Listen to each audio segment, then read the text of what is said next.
جنت اور دوزخ ہے کیا، ان کا اصل کانسیپٹ کیا ہے؟ سواریاں جنتیوں کو لے کے جنت کی طرف اور دوزخیوں کو لے کے دوزخ کی طرف چل پڑیں گی. آواز آئے گی وقفو، ان کو روکو. یہ 7 جنتیں اور 7 گیٹ اسی لیے جنتیوں کو جنت میں جا کے جو افسوس ہوگا وہ دائمی ہوگا. آپ کے اندر اللہ نے 7 سیٹلائٹس بھیجے ہوئے ہیں جن کا نام 7 اسپرٹس ہے. ہم تمام انبیاء کے نام سے بھی ملیں گے، اور جو ہمارے رشتے یہاں پہ ہوگے ہم سب کی ان سے بھی ملاقات ہوگی. پہچان نہیں سکیں گے، اتنا سخت دن ہوگا. شیطان دیکھ کے آ چکا ہے ایک دفعہ. جہنم بنائی گئی اور اللہ نے اس میں آگ بھڑکائی تو جہنم کو بھی اس کی تکلیف ہوئی. نیک اعمال کرنے والے لوگ جنت اور برے اعمال کرنے والے لوگ دوزخ میں جائیں گے، یہ بات تو سبھی جانتے ہیں. لیکن 7 جنتیں کیوں بنائی گئی، اور سب سے پہلے جنت میں کون داخل ہوگا، وہ کون لوگ ہوں گے جن کو جلانے کی جہنم نے خود فرمائش کی؟ یہ سب باتیں جاننے کے لیے آج کے ایپیسوڈ کو اینڈ تک ضرور دیکھیں. ہماری زیادہ تر آڈینس نے ابھی تک چینل کو سبسکرائب نہیں کیا. اگر آپ کو لگتا ہے کہ اپنے پوڈ کاسٹ کے ذریعے میں آپ کو ویلیویبل کنٹینٹ دے رہی ہوں تو سنو پوڈ کاسٹ سپر نیچرل کو ابھی سبسکرائب کیجیے. سر، آج کے پوڈ کاسٹ میں میں ایک چیز ڈسکس کرنے والی ہوں جس کو بہت زیادہ ویسے ڈسکس کیا جاتا ہے، لیکن میں چاہتی ہوں آج آپ اس کے بارے میں ہمیں سمجھائیں. ہم یہ بہت زیادہ سنتے ہیں کہ نیک اعمال کرو گے تو جنت میں جاؤ گے، برے اعمال کرو گے تو دوزخ میں جائیں گے. بالکل ٹھیک ہے. یہ بات تو صحیح ہے، لیکن جنت ہے کیا؟ سب سے پہلے میں آپ سے یہ سمجھنا چاہتی ہوں کہ جنت اور دوزخ ہے کیا، ان کا اصل کانسیپٹ کیا ہے؟ اس کے بہت سارے کانسیپٹ ہیں. ٹھیک ہے، ایک تو وہ ہمارا ریلیجس کانسیپٹ کہ جو ہمارے ایمان کا حصہ ہے، آخرت پہ ایمان جو ہے وہ، جیسے میں نے ایک پوڈ کاسٹ میں اصحاب کہف کے ذکر میں کہا تھا کہ دوبارہ جی اٹھنے کے اوپر جو ہے وہ ایمان، کہ جیسے وہ بادشاہ نے کہا تھا کہ مجھے کوئی ایسی چیز دکھا کہ لوگ جو ہے اس بات پہ ایمان لے آئیں کہ تو مرنے کے بعد زندہ کیسے کرتا ہے. بالکل صحیح. جیسے ابراہیم علیہ السلام کا ایک کانسیپٹ ہے کہ جو ہے وہ پرندوں کو ذبح کرو اور ان کا گوشت جو ہے وہ پہاڑوں پہ پھیلا دو اور تم ان کو بلاؤ گے تو وہ تمہاری طرف بھاگے چلے آئیں گے.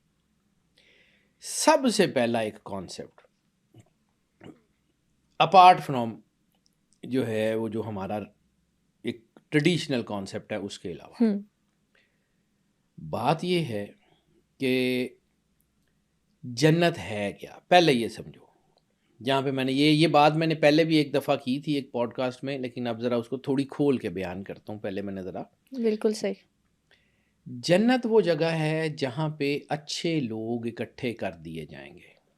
یعنی دنیا میں اگر اللہ کہتا ہے کہ ہم نے جنوں اور انسانوں کو پیدا نہیں کیا سوائے اس کے لیے کہ ہماری عبادت کریں، الا لیعبدون والی آیات. ٹھیک ہے، اور پھر سورہ ملک میں بھی اللہ بالکل پہلی آیت میں کہتا ہے کہ ہم نے زندگی اور موت کو پیدا اس لیے کیا کہ ہم یہ جان لیں کہ تم میں سے کون اچھے عمل کرتا ہے.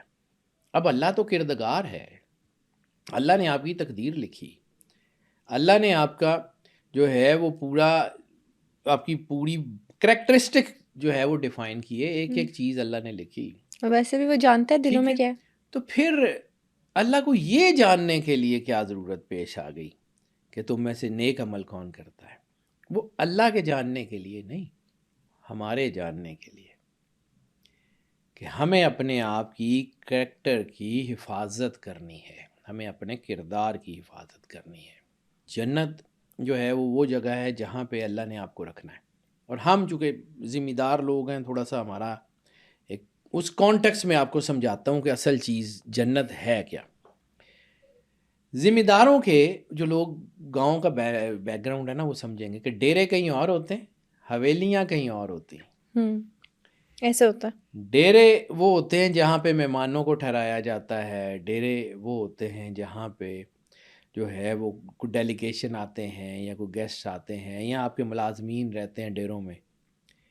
ڈیرے آپ کے وہ سارے ہوتے ہیں. ٹھیک ہے، اور ایک آپ کی حویلی ہوتی ہے جہاں آپ رہتے ہیں. تو جنت اور عرش معلیٰ کا فرق صرف یہ ہے کہ عرش معلیٰ مالکوں کی حویلی ہے اور جنت مالکوں کا ڈیرا. تو ڈیرے میں سارے رہتے ہیں، حویلیوں میں صرف ان کے وہ خاص لوگ ہیں جو بیونڈ دی ڈائمینشن ہیں، جن کے بارے میں خود اللہ کہتا ہے کہ یہ جو میرے اولیاء ہیں وہ میری قبا کے نیچے ہیں. اور قرآن پاک میں اللہ اولیاء کی ڈیفینیشن ہے کہ ایک اللہ ولی، ایک اس کا رسول ولی، اور ایک وہ جو علم کل علم کتاب کا عالم ہے یا جو اولے الامر ہے. اب ہم نے اولے الامر کے ترجمے میں بہت ساری کی، میں اس کے اوپر بھی نہیں جاتا، فقہ کا اختلاف ہے بہت سارے لوگوں کا، میں فقہ کے اوپر بات ہی نہیں کرتا. میں فلسفی کا آدمی ہوں، بالکل صحیح. میں سائیکالوجی کا، بیہیورل سائیکالوجی کا آدمی ہوں. مجھے بیہیورل سائیکالوجی میں اسلام بہت خوبصورت دین لگتا ہے، بیہیویئرس میں. تو بیہیویئرل سائیکالوجی یہ کہتی ہے کہ اگر آپ کو اچھا کام کریں گے تو آپ کو ریوارڈ ملے گا. تو اللہ کیوں نہیں دے گا؟ اس ریوارڈ کا نام ہے. جب ہمیں کسی آرگنائزیشن کے اندر جیسے ہم سی ایس ایس کا پیپر دیتے ہیں تو ہمیں پتہ ہوتا ہے کہ اگر ہم اس میں ٹاپ کر گئے یا جیت گئے تو ہمیں جو تو ریوارڈ fruit ملے گا وہ ملے گا. جاب ہوگی اور بڑی اچھی ہوگی، اس میں فرنج بینیفٹس بہت ہیں، چیزیں ہیں. تو ہم اپنے دین کو اس لیول کا بھی نہیں شاید سمجھتے کہ ہمیں جو کچھ ملے گا اس کے بینیفٹس کیا ہوں گے، اس کی چیزیں کیا ہوں گی، ایٹرنل لائف کیا ہوگی، کیسے گزرے گا، کیا ہوگا. آپ نے شروع میں 2 سوال پوچھے ہیں، ایک جنت کا اور ایک دوزخ کا. پہلے میں صرف جنت کی بات کر رہا ہوں، اس کے بعد میں دوزخ کی طرف بھی آتا ہوں کہ وہ کیا ہے. ملتے جلتے دونوں ڈائمینشنز ہیں، لیکن اس کا ایک جواب جو ہے وہ بڑا خوبصورت علامہ محمد اقبال نے دیا. اس کا اردو کا ایک شعر ہے، حالانکہ فارسی بہت اوپر ہے علامہ صاحب کی، لیکن اردو کا ہے. عمل سے زندگی بنتی ہے، جنت بھی جہنم بھی، یہ خاکی اپنی فطرت میں نہ نوری ہے نہ ناری ہے. نور بھی آپ نے یہاں سے کمانا ہے، نار بھی آپ نے یہاں سے کمانی ہے. دوزخ کا کانسیپٹ علامہ محمد اقبال کا بڑا ہی خوبصورت ہے، مجھے وہ پتہ نہیں کیوں دل کے قریب لگتا ہے. علامہ اقبال جیسا آدمی صدیوں میں پیدا ہوتا ہے. علامہ اقبال جیسی پرسنالٹی جو ہے نا، ان کے ارد گرد کے لوگوں کو بھی نہیں پتہ لگتا کہ یہ کون تھا. ارد گرد کے رہنے والے لوگ جو ہے نا وہ نہیں سمجھتے.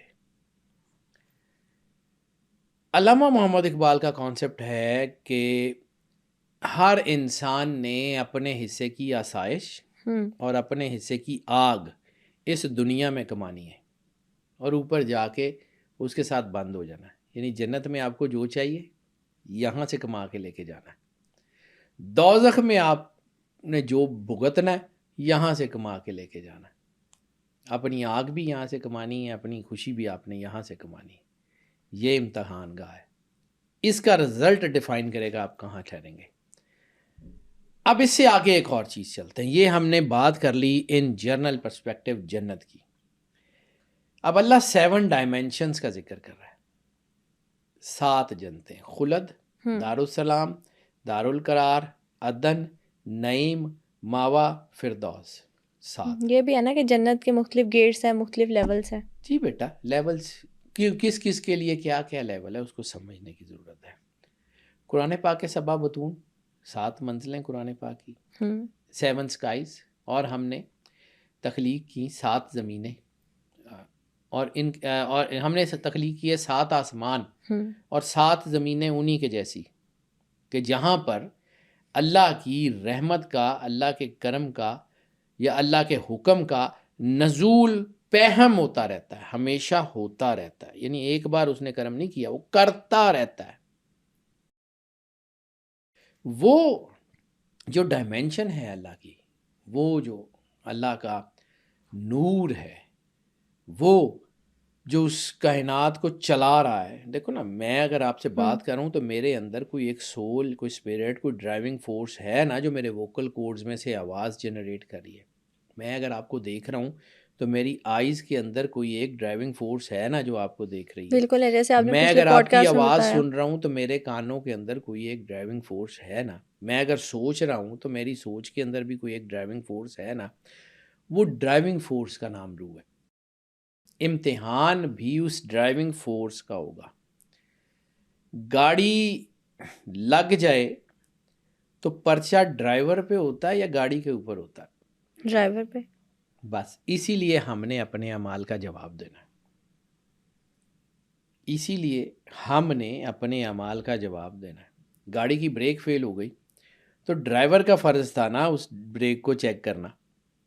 بالکل ایسے ہے، ڈرائیور پہ تھا نا کہ اس بریک کو چیک کرتا. ٹھیک ہے، رسپانسبلٹی تو اسی کی ہے.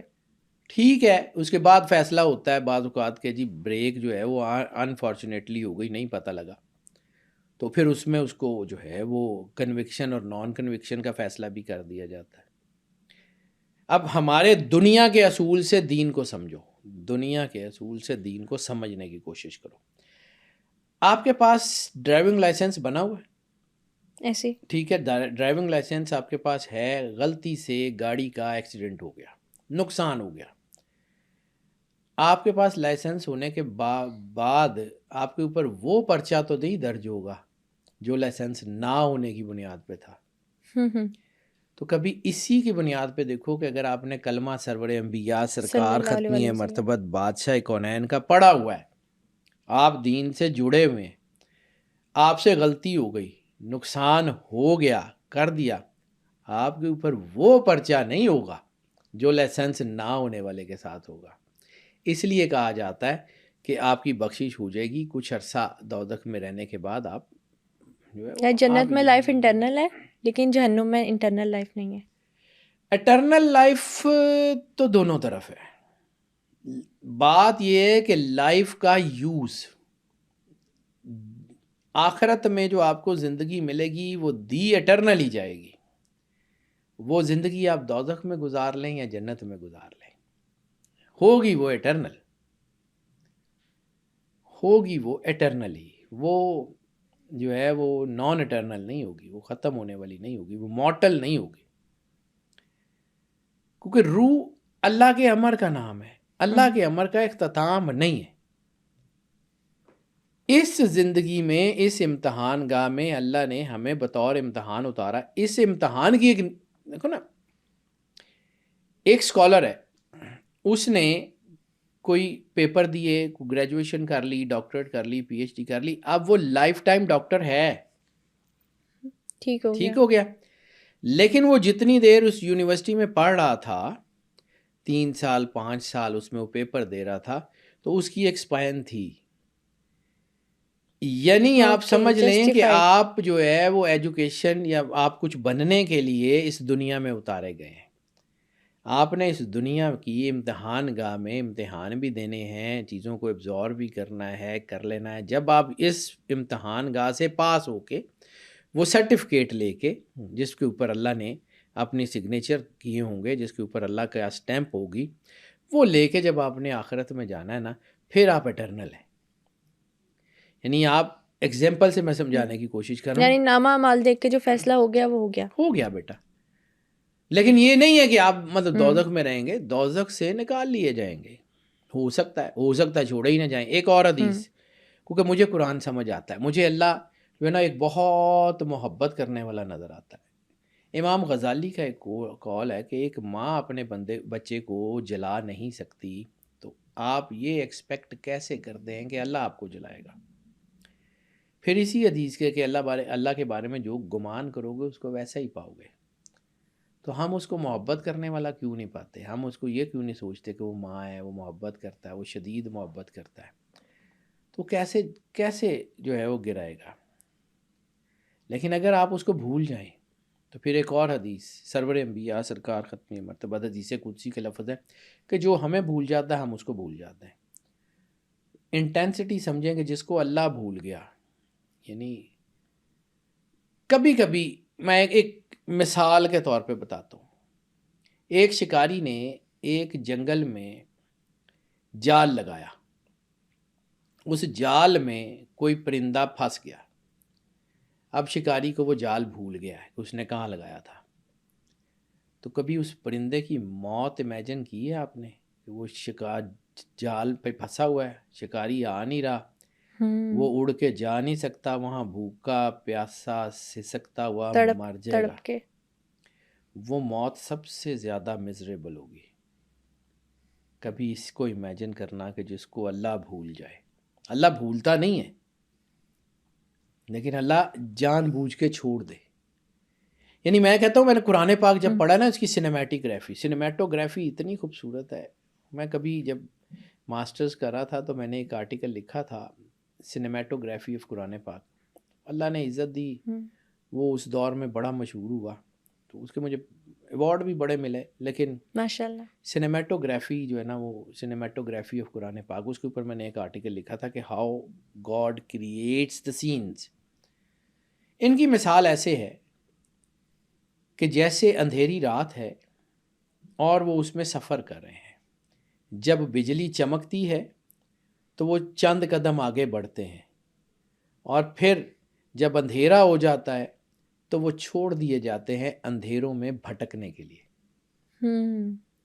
یعنی آپ اس سنیمیٹوگرافی کو ذرا امیجن کریں ویژولائز کریں. کہ اس کی ویژولائزیشن کتنی شاندار ہے کہ اندھیرے میں جا رہے ہیں، بجلی کڑکتی ہے، تھوڑی اس سی کے روشنی ساتھ ملتی ہے. اس کے ساتھ خوف بھی ہے، اس کے ساتھ آواز بھی ہے، اس کے ساتھ ڈر بھی ہے، لیکن اس میں سے روشنی بھی ملتی ہے. اس روشنی میں چند قدم آگے چلتے ہیں اور پھر گھوپ اندھیرا چھوڑ دیے جاتے ہیں اندھیروں میں بھٹکنے کے لیے.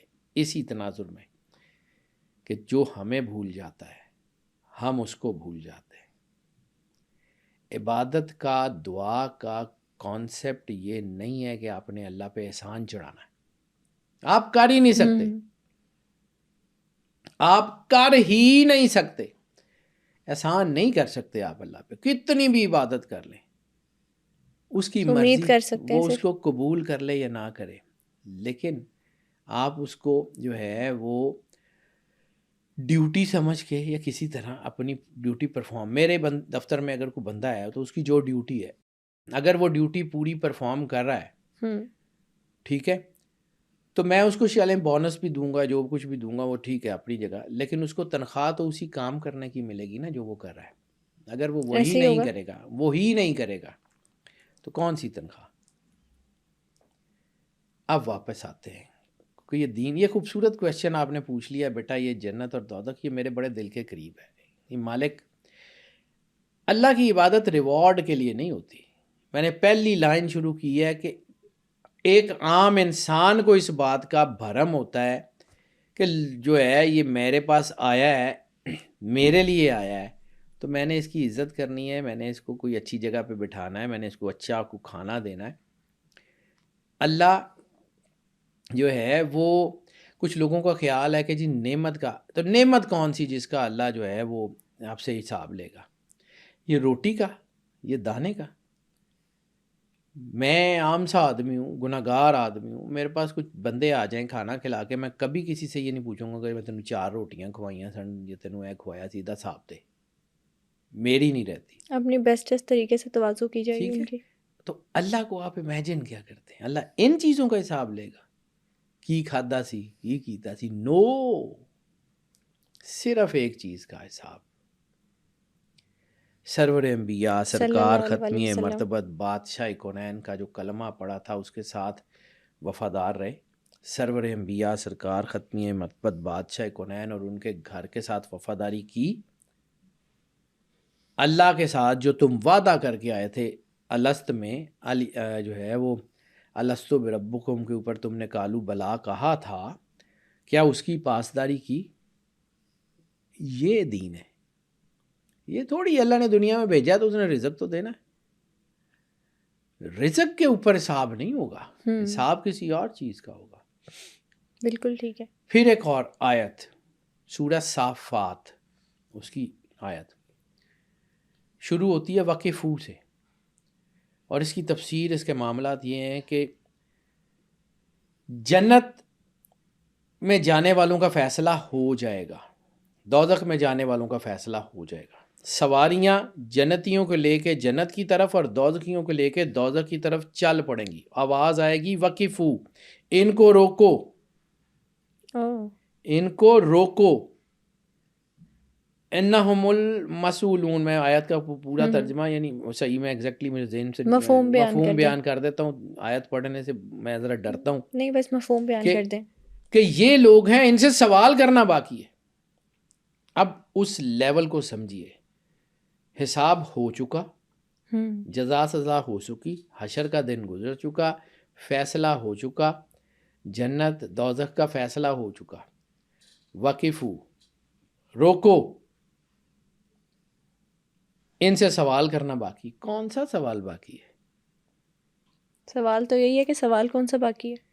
جب جنت دوزخ کا پھر کوئی جو سوال ہے وہ سوال کبھی تفسیر میں پڑھیے گا. میں یہاں پہ فوڈ فار تھاٹ چھوڑ کے چلا جاتا ہوں، مطلب اس کے اوپر میں وہ سوال جو ہے نا بیٹا، وہ سرور انبیاء سرکار ختمی مرتبت بادشاہ کونین اور ان کے اہل بیت سے وفاداری کا سوال ہے۔ پھر ایک اور حدیث ہے جو حضرت ابو بکر صدیق رضی اللہ تعالیٰ عنہ سے منسوب ہے، جب آپ نے رسول اللہ سے پوچھا کہ یا رسول اللہ وہ جو ہے وہ سوال کس کے بارے میں ہوگا، سوال کس کے بارے میں ہوگا، تو آپ خاموش رہے۔ دوسری بار جب وہ سوال کیا تو رسالت مآب نے اپنے گھر کے دروازے کی طرف اشارہ کرتے ہوئے کہا کہ ان کے بارے میں۔ اور حدیث کی روایت ہے کہ وہاں سے مولا علی نکل رہے تھے اور مولا حسن حسین آ رہے تھے۔ اہل بیت پرسنالٹیز نہیں، رسالت مآب کے گھر کی وفاداری۔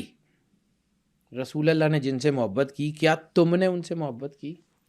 دین کی بیس جو مجھے سمجھ آتی ہے بیٹا، ایک اللہ، کوئی کمپرومائز نہیں، ایسے ایک رسول، کوئی کمپرومائز نہیں، آخری رسول سرور انبیاء سرکار ختم مرتبت بادشاہ کونین صلی اللہ علیہ وسلم، ایک کتاب، کوئی کمپرومائز نہیں بنتا ہی نہیں، ٹھیک ہے۔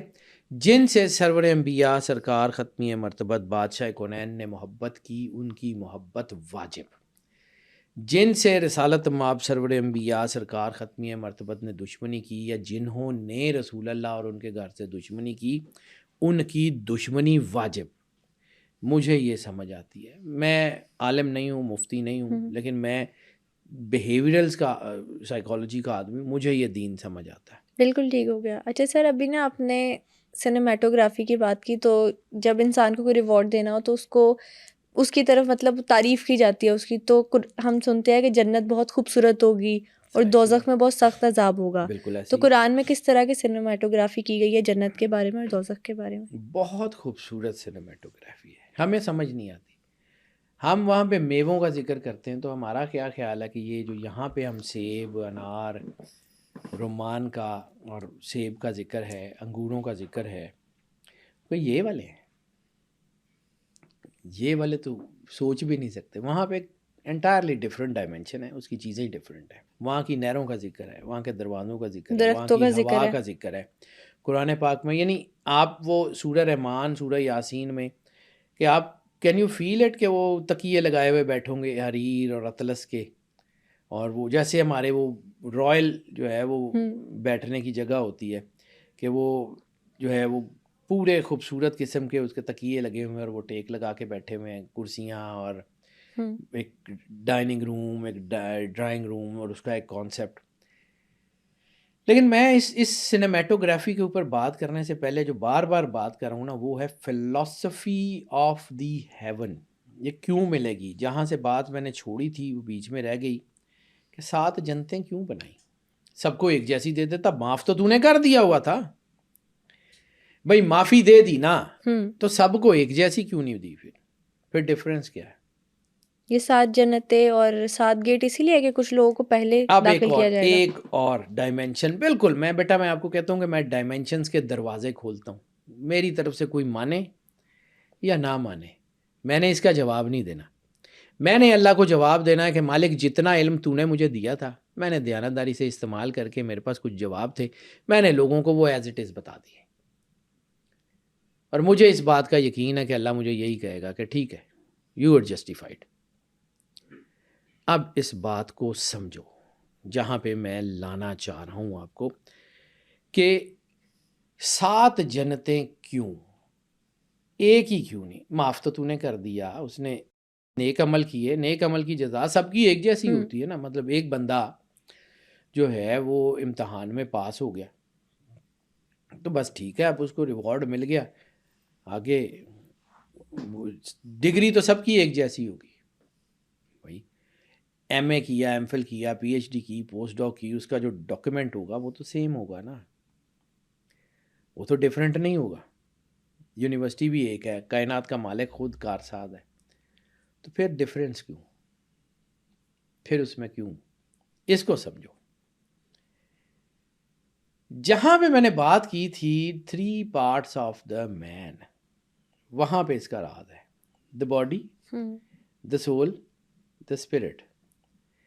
7 گیٹس کا آپ نے ذکر کیا، کچھ 9 گیٹس کہتے ہیں، کچھ 8 گیٹس کہتے ہیں، ٹھیک ہے۔ 7 چونکہ ڈائمینشن ہے تخلیق کی، تو 7 انسان کے اندر 7 اسپرٹس ہیں، قلب، روح، سری، خفی، اخفا، انا، نفس، 7 ڈائمینشنز ہیں۔ ان 7 اسپرٹس کا تعلق 7 جنتوں سے ہے۔ جو ان 7 اسپرٹس کے 7 لیول کوالیفائی کرتا چلے جائے گا اس کے لیے وہ گیٹ کھلتے جائیں گے۔ آج کل یہ گیمرز کا دور ہے، تو گیمز میں بھی ہم جو ہے نا وہ فلاں ڈائمینشن کھولنے کے لیے اتنے ریوارڈ پوائنٹس چاہیے، اتنے جو ہے وہ سٹارز چاہیے، اتنے جو آپ کی جو ہے وہ اگلے لیول انلوک ہوتے جاتے ہیں۔ ٹھیک ہے، اسی طرح ایک اور حدیث ہے، اس کا مطلب سمجھو، میں پھر وہی کہتا ہوں، سرکار ختمی مرتبت بادشاہ کونین سے زیادہ کائنات میں فصاحت اور بلاغت کسی کی نہیں ہو سکتی، اور وہ ڈائمینشن سرور انبیاء کی کہ جس کے بارے میں اللہ کہتا ہے ما ینطق عن الہوی ان ہوا الا وحی یوحی، کہ سرور انبیاء سرکار ختمی مرتبت بادشاہ کونین صلی اللہ علیہ وآلہ وسلم تو کچھ بولتے ہی نہیں ہیں سوائے اس کے کہ جو ان کے اوپر وحی کی جاتی ہے، یعنی ہر چیز وحی ہے، ہر چیز وحی ہے۔ وحی جبرائیل کے ساتھ آئے گی، قرآن پاک بنے گا، وحی الہی دل پہ القاء ہوگی، وہ حدیث بنے گی، وحی الہی جو ہے وہ سرور انبیاء کے وجود پہ ظاہر ہوگی تو وہ روزمرہ کے احکام ہوں گے۔ قرآن پاک وہ کتاب جس میں کوئی شک شبہ کی گنجائش نہیں، وہ کہہ رہی ہے سرور انبیاء کی پوری زندگی وحی الہی، پوری زندگی وحی الہی کا نمونہ ہے۔ ٹھیک ہے، جیسے میں نے آپ کو کہا تھا کہ رسالت مآب صلی اللہ علیہ وآلہ وسلم بادشاہ کونین کی ڈائمینشنز کو سمجھنا ناممکن ہے۔ ایک طرف اپنا تعارف کراتے ہیں نا مدینہ العلم علی بابوہا، اور ایک طرف اپنا تعارف کراتے ہیں کہ العلم و حجاب الاکبر، علم بہت بڑا حجاب ہے، اس کی ڈائمینشن ہے۔ اب اسی طرح ایک طرف جو ہے وہ تعارف کراتے ہیں کہ جنت ملے گی، دوزخ سے بچو اور یہ کرو اور وہ کرو، اور ایک جگہ ایک حدیث ہے جس کے بارے میں ابن ماجہ نے پورا اشیاء لکھا ہے اور امام غزالی نے پورا ایک چیپٹر لکھا ہے اس کے اوپر۔ ٹھیک ہے، بہت خوبصورت ڈائمینشن ہے اس حدیث کی۔ جنتیوں کو جنت میں جا کے جو افسوس ہوگا وہ دائمی ہوگا، جنتیوں کو جنت میں جا کے جو افسوس ہوگا وہ دائمی ہوگا، ہمیشہ رہے گا۔ جنت تو خوشی کی جگہ ہے، جنت تو ہیپینس، جوائے، آپ کی جشن کی جگہ ہے۔ جنت میں جانے کی تو دعا کرتے ہیں ہر وقت۔ افسوس کا ہے گا، یہ اس ڈائمینشن کی طرف لے کے جا رہا ہوں جس کا میں ذکر کر رہا ہوں۔ خلد والا اس بات پہ افسوس کرے گا تھوڑی سی نیکیاں اور کر لیتا، دارالسلام میں چلا جاتا۔ دارالسلام والا اس بات پہ افسوس کرے گا دارالقرار میں، دارالقرار عدن، نعیم، ماوا، فردوس۔ فردوس والا جو ہے وہ اس بات پہ جو ہے وہ کرے گا کہ مالک میں تیرے ساتھ ہی رہ لیتا۔ یہ 7 ڈائمینشنز ہیں آپ کی فیلنگ کی، یعنی یہ وہ ڈائمینشنز ہیں جو آپ نے اپنے اندر سے کھوجنی ہے۔ اپنے اندر اللہ کی قربت کا احساس جتنا شدید کرتے جائیں گے، اس حدیث کو نیگیٹو مت، اس حدیث کی ڈائمینشن دیکھیے کہ کتنی خوبصورت ہے، یعنی لوگوں کے اندر ایک ارج پیدا کر دی ہے آگے سے آگے بڑھنے کی۔ سیٹلائٹ کا کانسیپٹ ہے، سیٹلائٹ کا کانسیپٹ ہے، یعنی ایک کانسیپٹ ہے کہ ایک سیٹلائٹ یہاں سے اڑے گا زمین کے آربٹ میں، ایک جائے گا چاند کے آربٹ میں، ایک جائے گا مارس کے آربٹ میں۔ اسی طرح سیٹلائٹس تو سارے ہیں، ٹھیک ہے، وہ اپنی اپنی ڈائمینشن کی تصویریں بھیجیں گے۔ آپ کے اندر اللہ نے 7 سیٹلائٹس بھیجے ہوئے ہیں جن کا نام 7 اسپرٹس ہے، قلب، روح، سری، خفی، اخفا، انا، نفس۔ 7 ڈائمینشن 7 ہیون سے جڑی ہوئی ہیں۔ 7 ڈائمینشنز کا تعلق 7 سبع بطون قرآن پاک سے ہے۔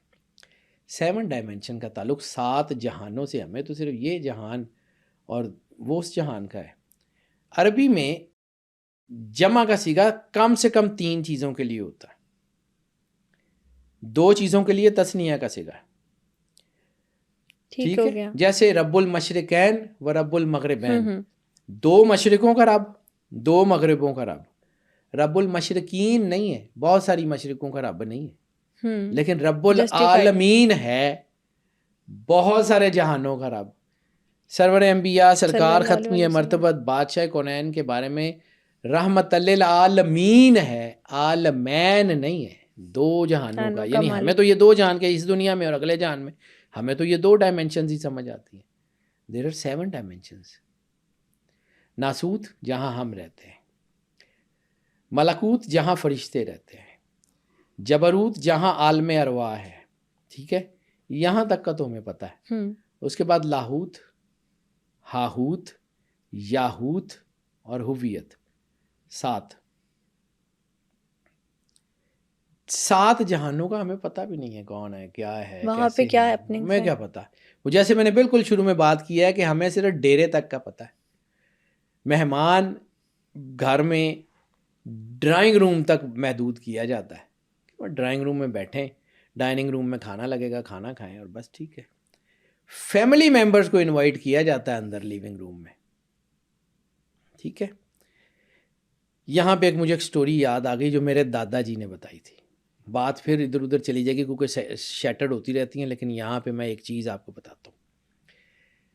بالکل ٹھیک ہے جو اسلام کا کانسیپٹ ہے اس میں کوئی بات نہیں، لیکن میں ایک ارتھلی لیول کے اوپر، میں بچہ تھا تو میں اپنے سوال دادا ابو سے کرتا تھا. میرے دادا جی was very senior bureaucrat, very senior bureaucrat, لیکن وہ بہت اچھے انسان تھے. میں چونکہ ماشاء ایلڈسٹ اللہ۔ سن تھا اپنی فیملی کا، تو اپنے والد صاحب سے تو میں ڈرتا تھا، سیدھی بات ہے، سانوں کوٹ پہ جاندی سی. دادا ابو کو میں چونکہ سب سے بڑا پوتا تھا تو میری ان سے بڑی سب سے دوستی بھی زیادہ تھی. عزیز تھا۔ میں کچھ بھی کر جاتا تھا تو وہ مجھے ڈانٹتے نہیں تھے، بلکہ والد صاحب کے بھی ڈانٹتے تھے تو ان کو ڈانٹتے تھے کہ انہوں کچھ نہیں کہنا. تو میں بڑی شے لے گیا ہوا تھا، تو میں بہت سارے سوال ان سے کرتا تھا. آج بھی اپنے دادا کو میں بہت مس کرتا ہوں. He was my best friend. میں نے ان سے سیکھا. ایک دن نا میں ان کے پاس ڈرائنگ روم میں بیٹھا ہوا تھا تو کچھ لوگ آئے ہوئے تھے. ان کے پاس کچھ لوگ ایسے بھی آ جاتے تھے جو کچھ مانگنے آتے تھے یا کچھ وہ بیگرز کہہ لیں. تو وہ آ کے آواز دیتے تھے شاہ جی، تو وہ اندر سے کوئی پیسے بھیج دیتے تھے، کچھ چیزیں بھیج دیتے تھے، یا کوئی کام ہوتا تھا تو کسی کو، کیونکہ وہ بیوروکریٹ تھے تو وہ پیپر کے اوپر وہ نا پرچی لکھ کے دے دیتے تھے کہ فلانے دفتر سے چلا جا، اتھے تیرا کام ہو جائے گا. صحیح۔ تو وہ ایک دن وہ کوئی بابا جو مانگنے آتا تھا اس نے آواز دی، تو مجھے انہوں نے کاغذ لکھ کے دیا کہ پتر دی نوکری دا کرانا دے انہوں دے دے تے نال پیسے پھڑا دے. میں جو ہے وہ اس بابے کو جا کے پیسے دے دیے، وہ چلا گیا. جب لوگ سارے چلے گئے نا تو مجھے کہتے ہیں کہ پتر کدی یہ سوچے، میں چونکہ ہم پنجابی میں گھر میں بات کرتے ہیں تو میں وہ پنجابی میں جو ہے نا اس کو بتانے کی کوشش کروں گا. کدی یہ سوچے جڑے لوگ منگن آندے نے انہاں ਲਈ ڈرائنگ روم کیوں نہیں کھلدا، انہاں نوں چائے کافی کیوں نہیں پلائی جاندی، انہاں نوں باہر کم کر کے تو انہاں نوں کہنا کہ جاؤ چلے جاؤ اللہ خیر کرے گا. میں کہا جی نہیں. تو پتر ایک گل یاد رکھی، جڑے ہر ویلے اللہ کول منگن چلے جاندے نے نا، اللہ انہاں نوں دے کے کہندا جاؤ اللہ جاؤ خیر ہو جائے گی. کدی کدی اللہ کول جائیں، یہ میرے وہ جملے ہیں، مجھے میرے آج تک وہ میرے کانوں میں ایسے ہی گونجتے ہیں. کدی اللہ کول جائیں، انہوں کوئی مالک تیرے نال کوئی کام نہیں گا، بس ایویں تینوں ملن آیا. آج میرا دل نہیں کر رہا تیرے کولوں کچھ منگن نوں، تو دینا ہے ٹھیک ہے، تو مالک ہے کار ساز ہے، تو دینا ہے. آج میرا کوئی دل نہیں کر رہا تیرے کولوں کچھ منگن نوں، آج میں صرف تینوں ملن آیا. بہت خوبصورت تو سوچ۔ بیٹا اس دن وہ اپنے گھر دا دروازہ بھی کھولے گا تو تینوں اندر بھی بٹھائے گا کہ پھر تو صرف انہوں ملن لی آیا ہوئے گا نا، کوئی غرض نہیں، کوئی غرض لے کے کوئی نہیں آیا لالچ ہوگا. نہیں۔ تو پھر وہ اپنے گھر کا دروازہ بھی کھولے گا اور کہے گا کہ یہاں بیٹھ، وہ پھر تیری خاطر تواضع بھی کرے گا. کسی دن اللہ کو بغیر کسی غرض کے پکارنا، اس کو کہنا آج کوئی کام نہیں، آج کچھ مانگنے نہیں آیا، آج صرف مانگنے کے لیے نہیں آیا. بیٹا وہ ایک لمحہ تمہاری زندگی کے لیے بہت قیمتی ہوگا. یہ میں نے اپنے دادا جی سے سنا تھا اور میں اس کے اوپر کار بند ہوں. جب مالک نے مجھے دینا ہے اس نے میری تقدیر میں لکھ دیا ہو. پھر یہیں ایک حدیث میری نظر سے گزری کہ اللہ سے وہ مانگو جو تمہاری تقدیر میں نہیں ہے. رزق اللہ نے تقدیر میں لکھ دیا، اولاد اس نے لکھ دی، اس نے آپ کی ہر چیز تو ڈیسٹنی میں لکھ دی، پھر وہ کیوں نہیں مانگتے؟ تو پھر اس سے وہ مانگو کہ اس کو کہو کہ مالک کدی میرے ال دھیان بھی کر لے، کدی آ ہی جا، کدی مل ہی لے.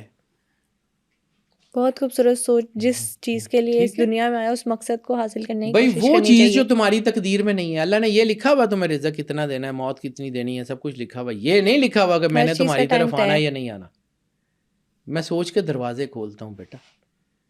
کبھی سوچ کے ساتھ مالک کے ساتھ ملنے کی کوشش کرنا کہ مالک ٹھیک ہے، تو نے دینا ہے نا، دے دینا ہے، بس ہم سے وہ کام لے لے جو تو کرانا چاہ رہا ہے. بالکل That's ٹھیک it. ہو گیا سر. تھینک یو سو مچ. آپ نے اتنی خوبصورت بات شیئر کی. اچھا، جب ہم جنت کی بات کرتے ہیں نا، جیسے ابھی آپ نے مالک سے ملنے کی بات کی، تو بہت سارے لوگ یہ بات کرتے ہیں کہ جنت میں جو ہے ہم تمام انبیاء کرام سے بھی ملیں گے، اور جو ہمارے رشتے یہاں پہ ہوگے ہم سب کی ان سے بھی ملاقات ہوگی. جنت میں وہ سارے لوگ ہوں گے جو اللہ کے قریب ہیں. رشتے ہوں گے تو رشتے ایک دوسرے کو پہچانیں گے کیونکہ اللہ توفیق دے گا. لیکن اس سے پہلے مقام حشر کی، مقام محشر کی جو بات ہے کہ لوگ ایک دوسرے کو پہچان نہیں سکیں گے، اتنا سخت دن ہوگا. اپنی اپنی پڑی ٹھیک ہے، ہوگی. اپنی جو ہے نفسا نفسی کا عالم جسے کہتے ہیں.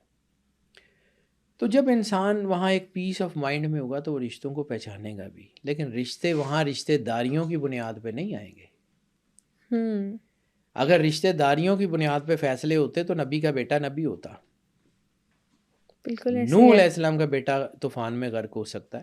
حضرت لوط علیہ السلام کی بیوی طوفان میں غرق ہو سکتی ہے، عذاب میں گرفتار ہو سکتی ہے. تو کوئی بھی ہو سکتا ہے. کوئی ایسی بڑی بات نہیں ہے. بات یہ ہے کہ آپ کے اندر احساس کیا تھا، اللہ نے آپ کے اندر وہ احساس کیا پیدا کیا، اس کے اوپر بات کرنے کی ضرورت ہے. بالکل ٹھیک ہو گیا. اچھا، جس طرح سے بھی آپ نے ذکر کیا کہ جس طرح سے جنت کے لیولز ہیں، اسی طرح سے جہنم کے بھی لیولز جہنم ہوں کے گے. بھی لیول ہیں بیٹا. قرآن پاک میں، چلیں آپ نے اچھا کیا یہ سوال کر دیا، میں اس سے ڈرتا ہوں. اللہ تعالیٰ اپنی جو ہے وہ محفوظ رکھے. اللہ کے آمین. تقوی کا مطلب اللہ سے ڈرنا ہے، لیکن اللہ سے وہ والا ڈر نہیں کہ جیسے ہمیں کسی جو ہے وہ کسی بھاری چیز سے یا پرسرا چیز سے لگتا ہے. نہیں نہیں نہیں، اللہ سے ڈر کائے کا جیسے ماں کا ہوتا ہے، کہیں ناراض نہ ہو جائے. مطلب سارا کچھ مل رہا ہوتا ہے، ماں ناراض ہو جاتی ہے، روٹی دے رہی ہوتی ہے، یہ نہیں ہوتی بچے کو بھوکا رکھے. ماں بولنا بند ایسے ہی کر ہوتا ہے. دیتی ہے. صرف کپڑے بھی تیار ملتے ہیں، جوتے بھی تیار ملتے ہیں. تو اگر اللہ 70 ماؤں سے زیادہ پیار کرتا ہے، آپ اس کو ماننا چھوڑ دیں. آپ کا رزق تو بند نہیں کرتا، آپ کی آپشنز تو بند نہیں کرتا. بس آپ کو وہ جیسے قرآن پاک میں کہا بھٹکنے کے لیے چھوڑ دیتا کہ ٹھیک ہے جاؤ کر لو. لیکن اللہ جتنا احساس کرتا ہے، جتنا اپنی مخلوق سے محبت کرتا ہے، آپ کی سوچ ہے وہ کتنی شدید محبت کرتا ہے اپنے بندوں سے. وہ کتنی شدید ترین محبت کرتا ہے اپنے جو ہے وہ سرور انبیاء سرکار صلی اللہ ختمی علیہ مرتبت وسلم. بادشاہ کونین کا کلمہ پڑھنے والوں سے. وہ کتنی شدید محبت کرتا ہے، آپ اس کا اندازہ ہی نہیں لگا سکتے. آپ اس کو فیل ہی نہیں نہ کر سکتے. آپ بالکل کی ایسے ہی ہے. فیلنگ سے ماورا ہے. اسی طرح دوزخ کے درجے ہیں، اور دوزخ کے درجے کس بنیاد پہ؟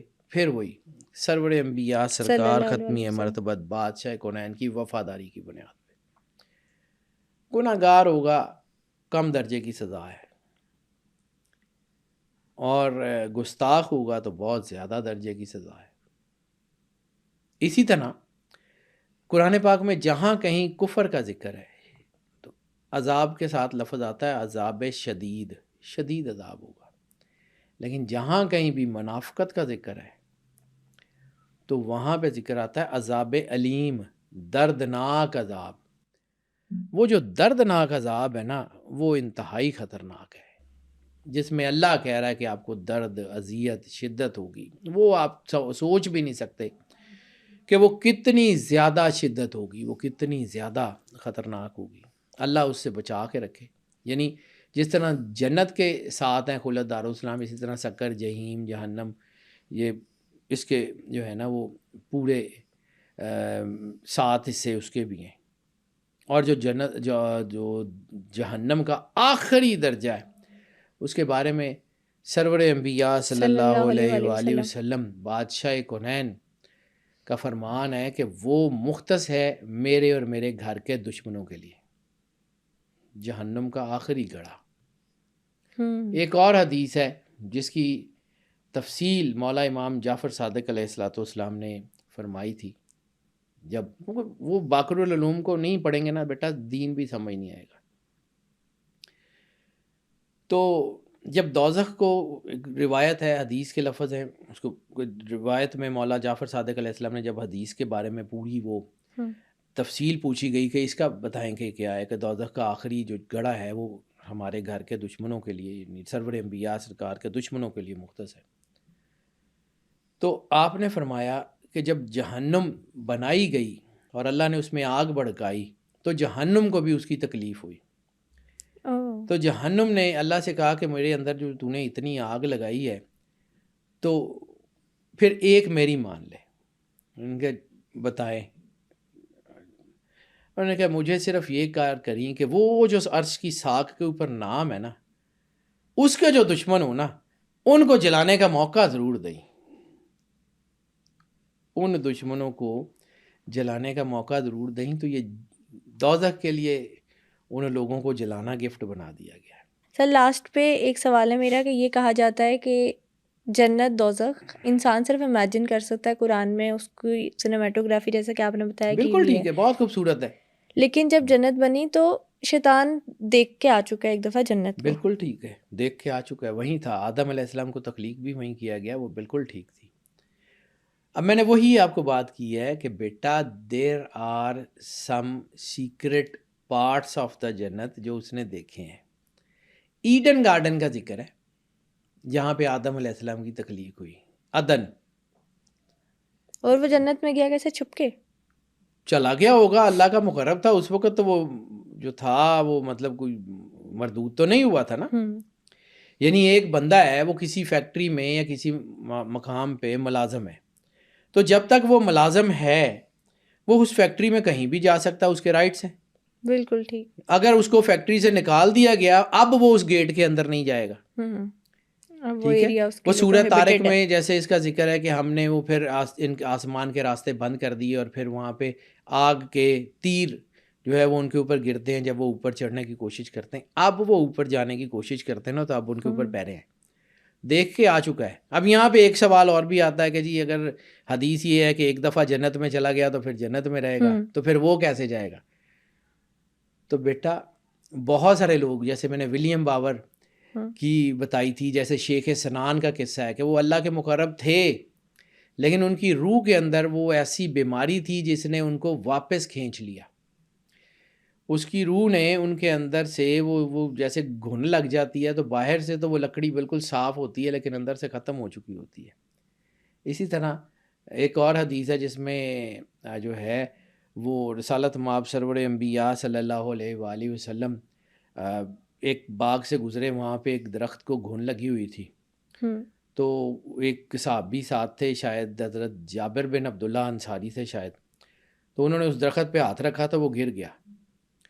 تو آپ سرور انبیاء صلی اللہ علیہ وآلہ وسلم نے فرمایا کہ جابر، میری دشمنی، رسالت مآب نے اپنی طرف اشارہ کر کے، میری دشمنی ایمان کو اس طرح کھا جاتی ہے جیسے اس درخت کو گھن نے کھا لیا. یعنی بظاہر آپ مومن رہتے ہیں، مسلمان رہتے ہیں، لیکن سرور انبیاء سرکار ختمی مرتبت بادشاہ کونین اور ان کے گھر کے وفادار نہیں ہوتے تو آپ کے اندر سے سارا کچھ ختم ہو جاتا ہے. پھر وہ ایک جھٹکے سے ساری عمارت گر جاتی ہے. اصل چیز کچھ اور ہے. دین احسان کا نام ہے، احسان. وہ حل جزاء الاحسان الا الاحسان، احسان کا بدلہ احسان ہے. ٹھیک ہے. پھر وہ جو قرض حسنہ ہے کہ تم میں سے کون ہے جو اللہ کو قرض حسنہ عطا کرے تاکہ اللہ اس قرض کو کئی گنا کر کے تمہیں واپس کرے. اللہ کو قرض کی کیا ضرورت ہے؟ کائنات کا مالک ہے، کار ساز ہے، اس کو کیا ضرورت ہے؟ اور قرض حسنہ اچھی نیکیوں والا قرض صرف اس لیے کہ آپ کو وہ کئی گنا کر کے بدلہ دے. آپ اب یہاں پہ اللہ کی فطرت کو سمجھو جس کے اوپر میں گھما پھرا کے لانا چاہ رہا ہوں. ایک چیز صرف، اللہ کی ایک فطرت ہے جس کے بارے میں وہ کہتا ہے کہ اللہ اپنے وعدے کے خلاف نہیں کرتا، اللہ اپنی فطرت کے خلاف نہیں کرتا. اس کی فطرت یہ ہے کہ وہ کسی کا احسان رکھنا پسند نہیں کرتا. اس کے رستے میں 1 روپیہ دیں گے وہ 10 کر کے واپس کرے گا، 70 آخرت میں بھی دے گا. 70 کا مطلب صرف 70 نہیں ہے، کئی گنا. جیسے قرآن پاک میں کہتا ہے کہ اضعافاً، کہ اس کو کئی گنا کر کے تمہیں واپس کر دے. تم میں سے کون ہے جو قرض حسنہ دے اللہ کو؟ کئی گنا کر کے واپس کر دے، وہ آپ کے لیے. ٹھیک ہے، آپ نے اللہ سے تھوڑی سی محبت کی. اب میں آپ کو یہ پوری روحانیت کا ایک پیوٹ پوائنٹ بتا دیتا ہوں، آٹومیٹیکلی آپ اللہ کے قریب ہو جائیں گے. اس سے زیادہ آسان کلیہ میں نے نہ تاریخ میں پڑھا ہے، نہ میں نے حدیث میں پڑھا ہے، نہ میں نے قرآن میں پڑھا. اس سے آسان کلیہ اور کوئی ہو نہیں سکتا کہ کیسے اللہ سے انسان قریب ہوتا ہے. اللہ کی یہ فطرت ہے کہ اللہ جو کہتا ہے وہ کرتا ہے، اپنے کیے سے روگردانی نہیں کرتا، اور اللہ کسی کا احسان لینا پسند نہیں کرتا. 1 روپیہ دیں گے 10 کر کے واپس کرے گا. اتنی سی اس سے محبت کرنے، جیسے میں نے کہا تھا بے غرض، کام کے لیے نہیں، کام اس نے کرنے ہیں. یعنی وہ بچے، کبھی کبھی ایسا ہوتا ہے نا، میرے بھی بیٹیاں ہیں تو میں اس کو کبھی کبھی بیٹیاں پیسے مانگتی ہیں تو دے دیتا ہوں، اچھا بیٹا یہ لو یہ لو یہ لو. کبھی وہ جو سب سے چھوٹی بیٹی ہے نا میری، وہ کبھی آ کے ایسے ہی کہ اپنا گلے لگ جائے گی تو وہ میں سے پوچھتا ہوں ہاں بیٹا کیا چاہیے؟ تجھ نہیں. وہ جو تجھ نہیں ہے نا، وہ دیٹ از ایوری تھنگ. بس کبھی کبھی انسان جب اللہ کے قریب جاتا ہے نا تو اس کو کہتا ہے کہ مالک آج کچھ بھی نہیں، آج صرف تجھ سے ملنے آیا ہوں، بس کچھ نہیں. بالکل ٹھیک ہو گیا. وہ اب میں یہ ذرا بات مکمل کر لوں، صرف تھوڑی سی 2 منٹ کی بات ہے، یہ ذرا مکمل کر لوں. جب آپ اللہ کے قریب ہونے کی کوشش کرتے ہیں تو اللہ آپ کو نوازتا ہے، تو تھوڑی سی محبت اس سے کر لیں، وہ آپ سے 10 گنا زیادہ کرے گا، کم از کم 10 گنا زیادہ کرے گا. تو جب وہ محبت آپ کے دل میں آئے گی تو آپ کو پھر اللہ کی اٹریکشن پیدا ہوگی، پھر آپ محبت کریں گے، پھر اس سے 10 گنا. تو it would be a chain cycle جو ایٹرنیٹی تک چلتا رہے گا. Bonding between God and the creation, bonding between the creator and the creation, وہ اتنا مضبوط ہوتا جائے گا کہ جیسے وہ میگنیٹ جو ہے وہ لوہے کو جو ہے وہ رگڑ کھاتا جاتا ہے تو اپنے جیسا کر دیتا ہے. پھر حدیث قدسی، اس کو اس ضمن میں سمجھو کہ مومن پہ ایک وقت ایسا آتا ہے کہ اللہ اس کے ہاتھ بن جاتا ہے، اس کے پاؤں بن جاتا ہے. مومن کی فراست سے ڈرو، وہ اللہ کے نور سے دیکھتا ہے. مومن کی پکڑ اللہ کی پکڑ ہے، یہ مومن کا مقام ہے. ٹھیک ہے، امیر المومنین کا کیا ہوگا؟ اور اگر امیر المومنین کا مقام آپ کی ذہن سے فراست سے ماورا ہے تو جس کی وجہ سے امیر المومنین بنے ہیں، مولا کائنات بنے ہیں، سرور انبیاء سرکار ختمی مرتبت بادشاہ کونین، ان کا مقام کیا ہوگا؟ یہ بالکل ماورا ہے، ہم سوچ بھی نہیں سکتے اس سے، سوچ سے غلط ہے. اس لیے اگر آپ نے کچھ کرنا ہے، کچھ جنت لینی ہے، کچھ کرنا ہے تو get connected with the God, feel the essence of God. کسی بھی ریوارڈ کے جو ہے اس سے باہر نکل کے، بس اتنی سی بات ہے. وہ میں نے آپ کو میرے بچے جب میرے سے مطلب جو ہے نا، میں ان سے پوچھتا ہوں کہ کیا، میں دینا تو ہوتا ہی ہے نا، لیکن جب وہ مجھے آ کے گلے لگ جاتی ہیں اور مجھے کہتی ہیں کہ پاپا آج کچھ بھی نہیں، ویسے ہی تو وہ جو میرے اندر سے فیل نکلتی ہے، can you imagine the feeling of God? مطلب کہاں عام سا گناہ گار ترین انسان اور کہاں کائنات کا مالک. Can you feel the difference? صرف اتنی سی بات ہے، یہ احساس ہے. وہ یہاں بھی جنت ہے، وہ وہاں بھی جنت ہے، وہ یہاں بھی اگر وہ نہیں ہے تو یہاں بھی کٹے ہوئے ہیں. تو ہجر جو ہے وہ اور کیا ہے؟ ہجر دوری کا نام ہے نا. تو اللہ سے دوری کو آپ کیسے سمجھ سکتے ہیں؟ کیا سمجھ سکتے ہیں ہجر کو؟